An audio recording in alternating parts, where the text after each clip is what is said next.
Bonsoir à tous et bienvenue sur Auteur en live. Ce soir c'est Bastien Lorenzati, c'est bien ça, Ouais, c'est ça, c'est ça. que nous allons écouter. Et du coup Bastien, je te laisse te présenter. Bonjour à tous, moi c'est donc Bastien Lorenzati. J'ai 33 ans, je suis français et je vis actuellement en Belgique, à Bruxelles, depuis maintenant quasiment 5 ans. Et donc l'auteur de La chasseuse de plumes, conte jeunesse, d'un public que j'ai estimé entre 8 et 12 ans. Donc pour essayer d'amener ces enfants et jeunes adolescents dans mon imaginaire, que je vais sûrement un peu plus expliciter par la suite. Et du coup, qu'est-ce qui t'a donné envie d'écrire? En fait, l'idée de ce conte, je l'ai eu quand j'avais 12 ans, donc en sixième, et c'est ma professeure de français, Madame Clapier, en fait, qui nous avait donné un exercice en cours de piocher dans trois chapeaux différents, de piocher un héros, de piocher un méchant et de piocher trois péripéties, et ensuite de faire une histoire qui tournait autour de ces trois éléments. Et en fait, j'avais écrit ce conte-là, et plus tard, c'est vers mes 25 ans que j'ai décidé de reprendre cette idée de conte que j'ai complètement retransformée. Fin 2019, j'ai réussi à terminer le conte écrit, et donc je me suis mis à la recherche après d'une illustratrice ou illustrateur pour euh, pour assurer de pouvoir mettre des illustrations sur ce conte, car c'était vraiment quelque chose d'important pour moi. D'accord. Et du coup, depuis combien de temps écris-tu? Ouf. Écrire vraiment pour que ce soit lu, je dirais que c'était vraiment durant ma première année d'école d'ingénieur, donc c'était en 2012, où j'ai écrit mes premières nouvelles, les premières pages. C'était soit pour une amie qui avait demandé à l'époque un écrit en français pour qu'elle traduise en espagnol, parce que c'était un de ses exercices en espagnol. Et sinon, quelques petites nouvelles comme ça de mon côté. Et véritablement écrire, donc non, ça a été en 2017, à mon arrivée en Belgique, où j'ai repris ce compte et où j'ai vraiment pu travailler et me mettre à fond dessus quasiment tous les soirs. Et notamment grâce au mois de l'écriture qui est en novembre et qui est partagé par un certain nombre d'écrivains. Alors je vais sûrement écorcher Le le nom, mais nano, c'est le nano, le NaNoWriMo. ouais, le NaNoWriMo, c'est ça, le NaNoWriMo. Et en fait, c'est une collègue de travail qui m'avait dit, oui, mais si tu as l'idée, lance-toi pendant le mois de novembre. Et en fait, je me suis lancé, je me suis pas arrêté. Et donc, c'est comme ça que le compte a pu voir le jour véritablement et m'y mettre totalement. Et il me semble que tu es auto-édité. Pourquoi avoir fait ce choix et ne pas t'être tourné vers une maison d'édition, vers l'édition basique, on va dire? J'ai essayé de me mettre dans l'édition basique, comme tu dis. J'ai envoyé mon manuscrit à plusieurs personnes, à plusieurs maisons d'édition françaises et belges.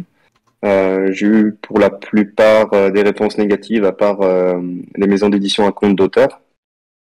Les Ce fameux pourquoi je pièges. n'avais pas envie, c'est ça, ce pourquoi je n'avais clairement pas envie d'aller.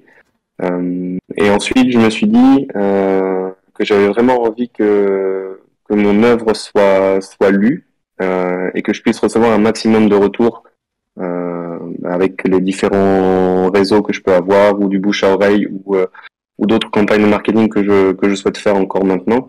Et donc je me suis dit autant se lancer dans l'auto-édition, en faire parler un peu, avoir quelques retours pour savoir si ça plaît, si le style d'écriture plaît, si l'imaginaire arrive à transporter un certain nombre de personnes dans différentes catégories d'âge. Et donc je me suis lancé dans l'auto-édition en trouvant un site belge euh, avec lequel je partageais un bon nombre de valeurs. Et donc, je me suis lancé là-dedans et l'expérience était géniale et continue à être géniale avec eux. Donc, je me suis dit, voilà, essayer comme ça, et qui sait, après, on verra si jamais une maison d'édition peut être trouvée plus tard. Mais en tout cas, je voulais que le livre soit sorti et qu'il soit disponible, et pouvoir ensuite entendre les retours des personnes.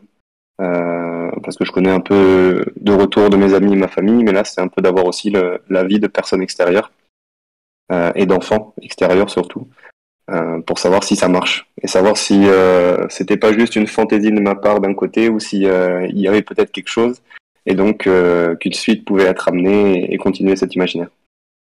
Du coup, si les personnes qui nous regardaient là actuellement, vous lisez des livres, surtout, c'est important, n'hésitez pas à faire des retours à l'auteur, c'est très très important. On le dit jamais assez, mais voilà, par exemple, si vous achetez sur différents sites, etc., pensez à laisser un commentaire, dire ce que vous avez pensé du livre, le noter, et pourquoi pas même également, enfin déjà ça c'est important pour le référencement du livre, montrer, mettre en avant le livre, du coup, surtout si vous l'avez aimé. Et au final, ça permet de dire, même si vous l'avez pas aimé, ce que vous avez pas aimé dans le livre. Et n'hésitez pas à contacter aussi l'auteur, lui dire comment, enfin, qu'est-ce que vous avez aimé ou pas, comment modifier tout ça, etc. C'est toujours quelque chose d'intéressant pour l'auteur. Ouais, et c'est ce que je demande aussi à des amis ou des collègues de bureau qui n'avaient pas lu une des premières versions que j'avais faites.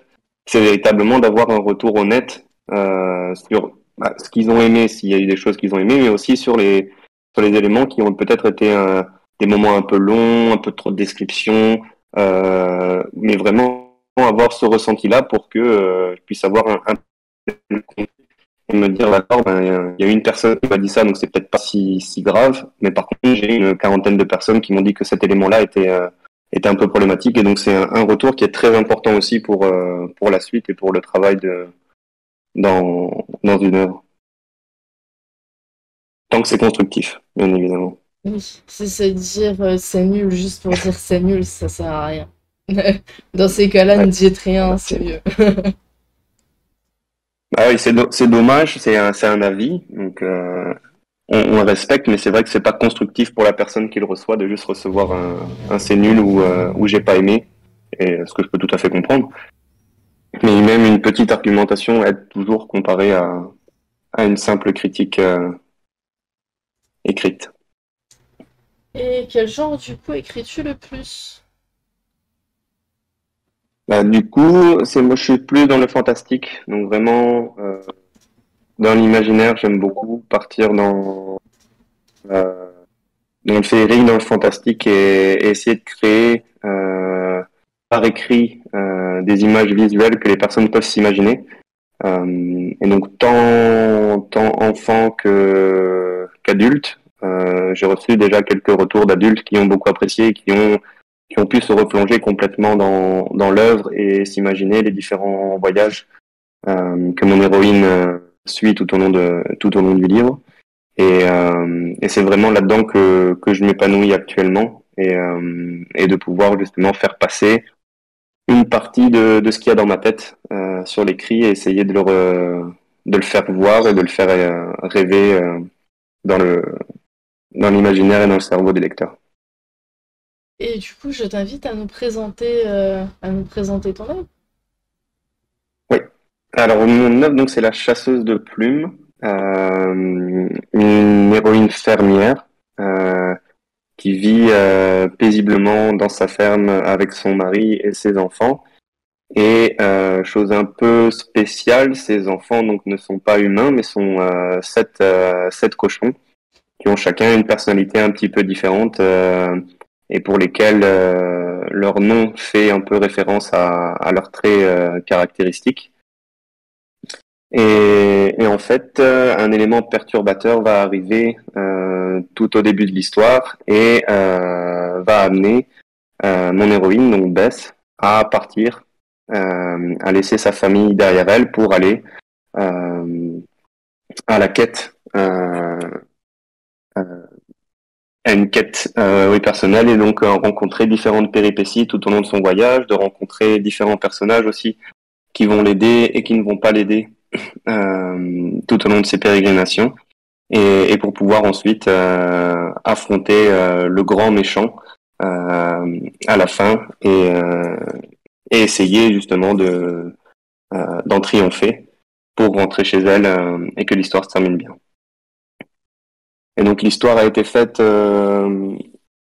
vraiment donc pour des enfants, donc j'avais dit entre 8 et 12 ans, et donc avec un vocabulaire qui peut paraître difficile à la lecture pour cette tranche d'âge, mais que j'ai voulu ainsi pour pousser comme j'ai pu l'être quand j'ai commencé à lire quand j'étais petit, à aller chercher dans un dictionnaire la définition du mot ou à lire avec ses parents et demander ah mais tiens qu'est-ce que ça veut dire ce mot-là et essayer un peu d'enrichir le vocabulaire ou les images par rapport à ce que peuvent lire à cet âge-là ces enfants ou ces adolescents.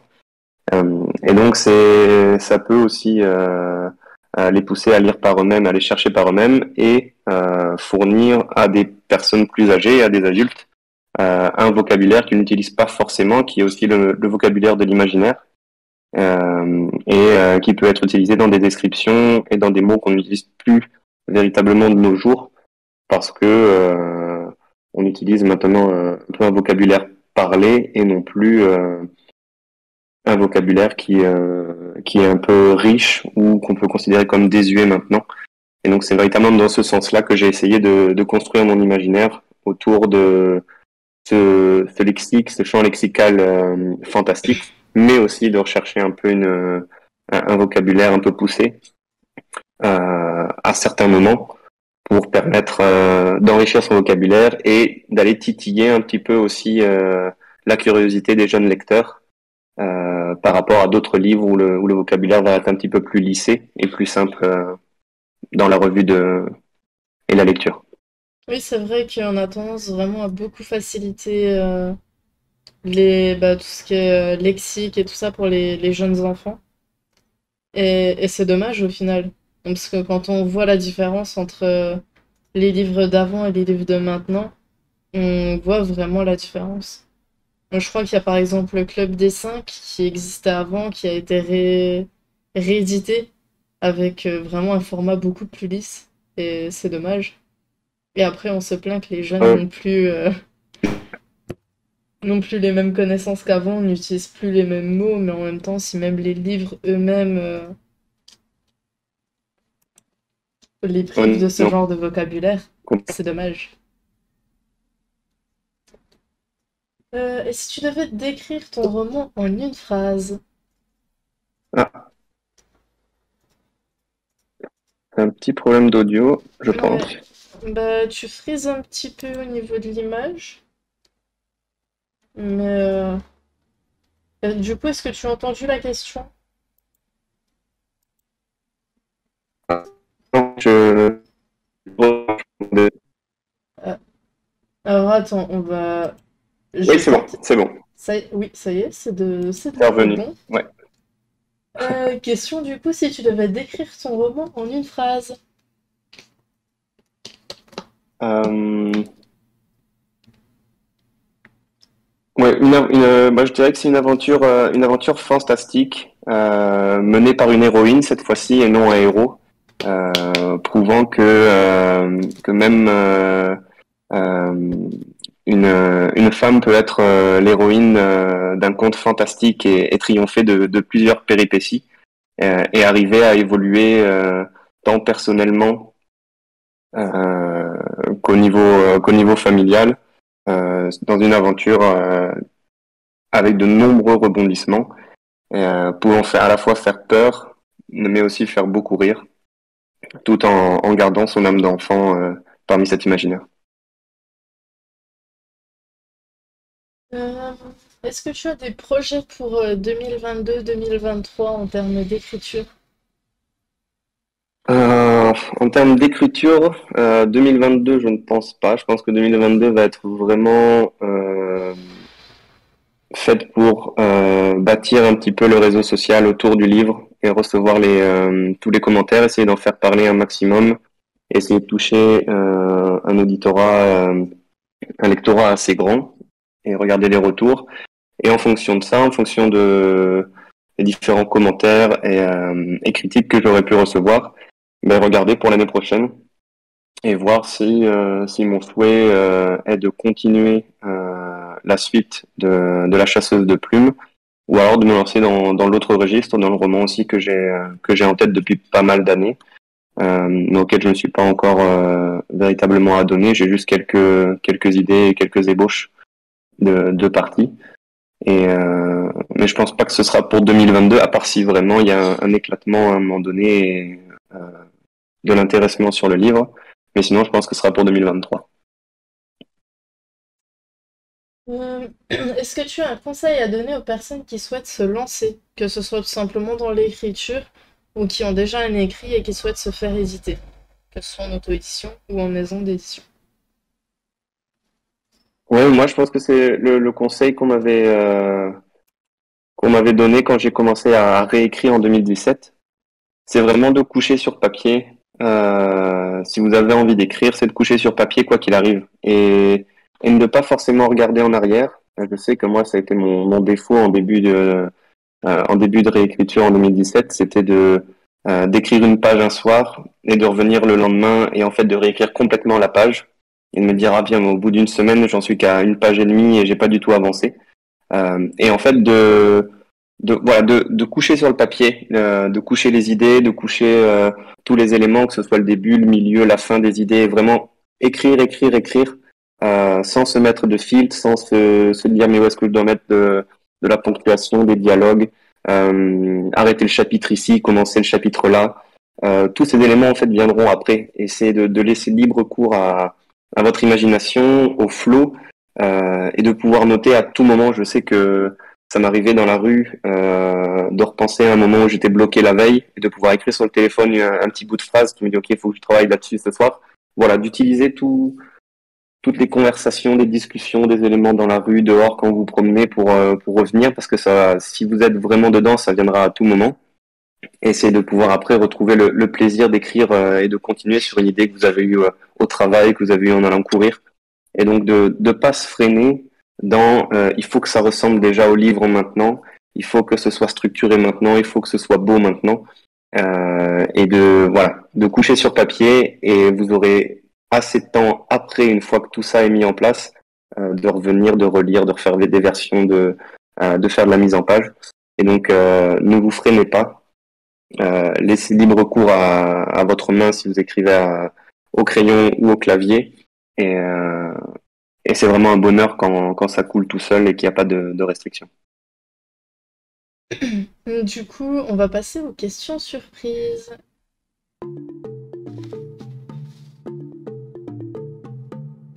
Alors, quel était ton meilleur déguisement d'Halloween?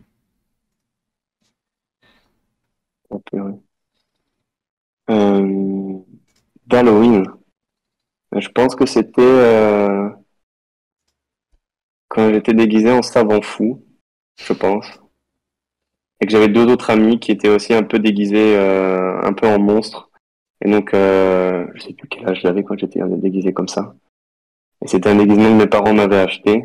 Et on avait fait comme si j'avais fait des expériences de mon côté et que deux monstres en étaient ressortis. Et donc mes deux copains étaient un monstre très moche, je me rappelle. Et moi j'étais un savant fou. Je pense que c'était vraiment celui-ci qui m'a marqué le plus. Vraiment quand j'étais jeune, ouais. Euh, Deuxième question. La musique que tu écoutes fort dans tes écouteurs, mais que tu n'oserais jamais écouter en public. Euh, c'est difficile parce que j'ai vraiment pas honte d'écouter les chansons en public. Euh, ah si, peut-être une que j'ai réécoutée quand hier peut-être. Je pense que c'était Ah, on a de nouveau un problème de son.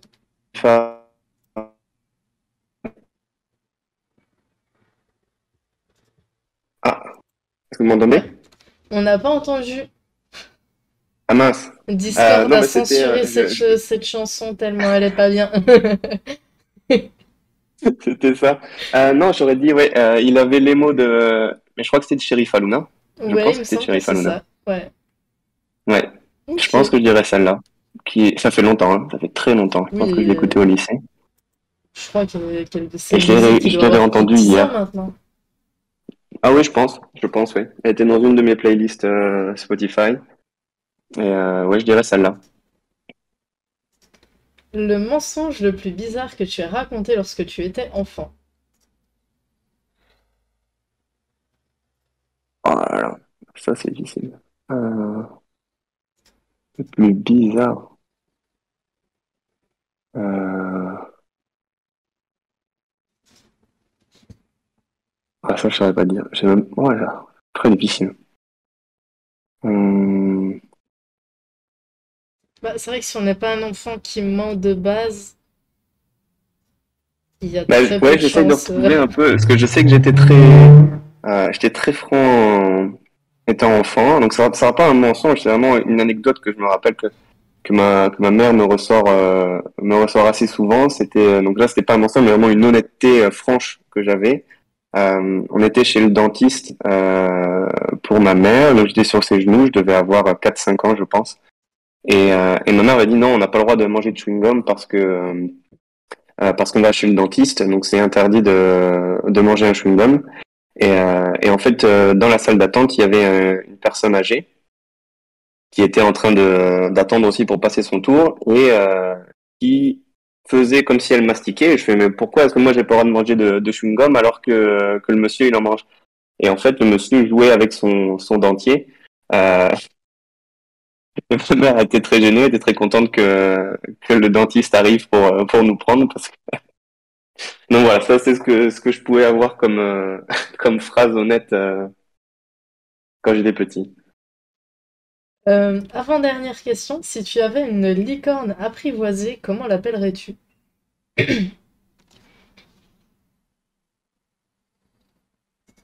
Voilà.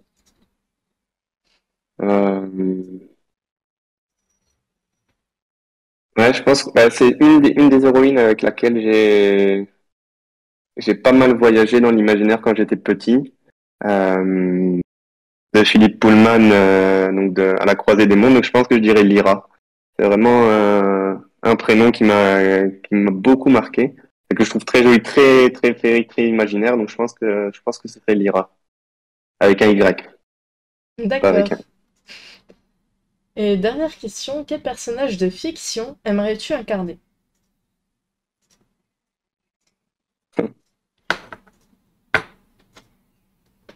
Ouais, je pense que je dirais Sherlock Holmes. Je pense que ce serait vraiment ouais, résoudre des énigmes, tout ce qui est, j'adore tout ce qui est escape game et jeux de société. Donc je pense que ce serait le personnage que j'aimerais bien être et avoir toujours un acolyte à côté pour me remettre un peu dans le droit chemin ou pour me faire voir les choses d'une autre manière.